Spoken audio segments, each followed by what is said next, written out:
Ora, André, durante esse evento, o lançamento do Plano Safra, o ministro da Fazenda, Fernando Haddad, rebateu críticas da oposição, reafirmou a defesa da justiça tributária no país. Agora, como o ministro deve conduzir essa discussão? Esse evento foi marcado por muitos recados dados para o Congresso Nacional, principalmente, né, André?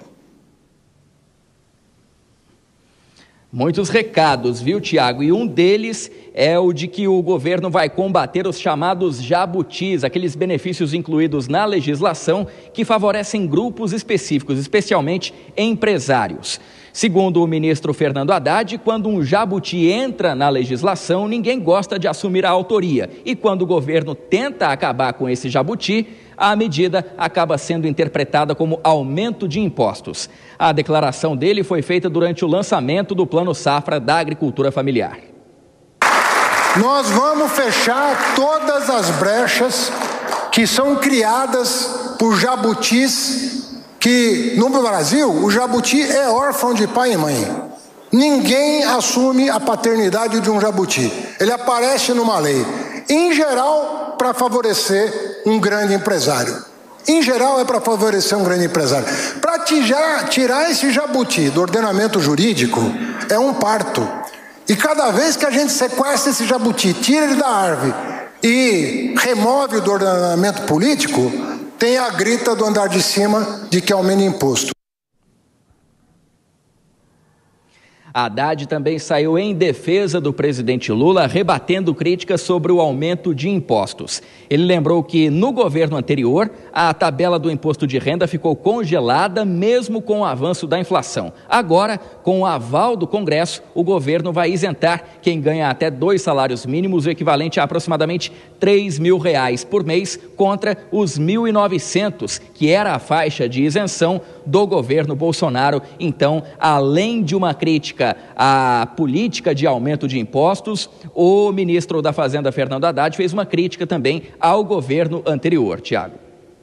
Pois é. Bom, André, você vai voltar em instantes para falar sobre a reação do Congresso Nacional sobre essas falas do ministro da Fazenda, Fernando Haddad, principalmente. Até daqui a pouco. Chamar já os nossos comentaristas, dando as boas-vindas para Dora Kramer e o professor Acácio Miranda com a gente, como sempre, participando da programação da Jovem Pan. Dora, boa noite para você, bem-vinda. Bom, a semana vai começando como terminou a outra, né? Com esse conflito do governo com o Congresso Nacional e o ministro da Fazenda, Fernando Haddad, mandando recados, aproveitando o lançamento do Plano Safra. Não é isso, Dora? Boa noite, Tiago. Boa noite, Acácio. Não vou chamar de professor, tá? Que tá da casa, nosso companheiro aqui é Acácio. Vou até tirar uma coisa para olhar você direitinho. Pronto.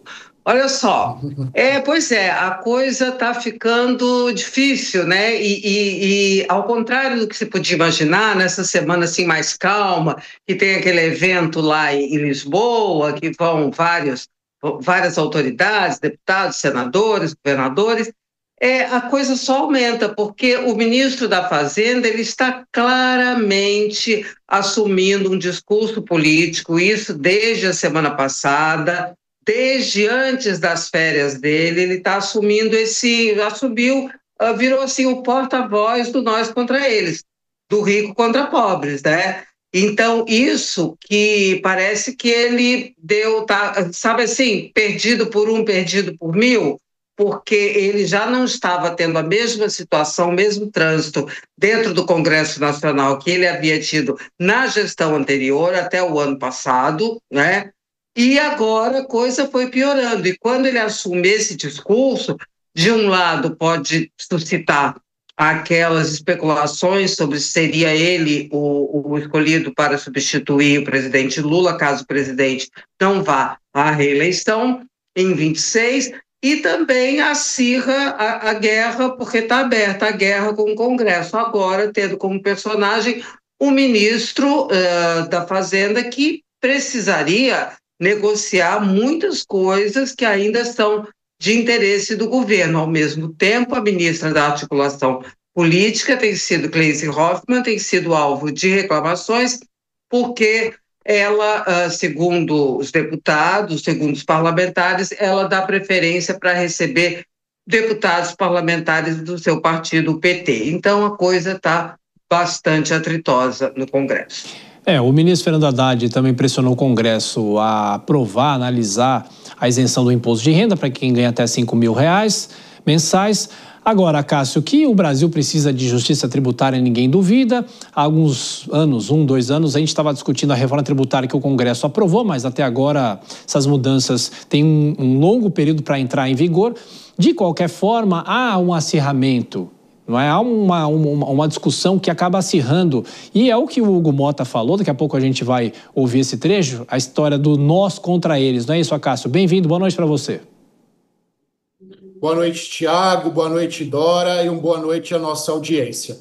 A Dora foi cirúrgica nas suas ponderações. Se nós olharmos para 2022, Lula foi eleito a pretexto de reunificar o país. Um discurso até contrário ao pregado pelo próprio Lula nos seus 2 primeiros mandatos, em 2002 e depois em 2006. Fato é que neste momento o governo tem 2 grandes dificuldades, uma dificuldade de comunicação e uma dificuldade econômica.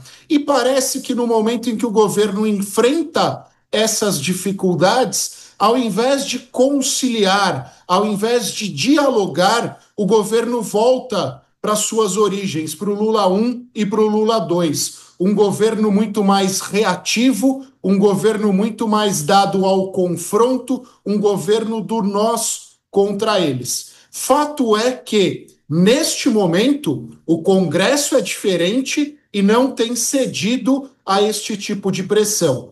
Neste momento, Lula não desfruta dos mesmos números que desfrutava lá atrás. Então, Congresso e população acabam não cedendo a este tipo de pressão. E, por fim, a inflação e outros aspectos econômicos também assolam a população. Isso acaba pressionando o governo e não é com brigas, não é com disputas que os anseios populares serão atendidos, especialmente num ano anterior ao processo eleitoral.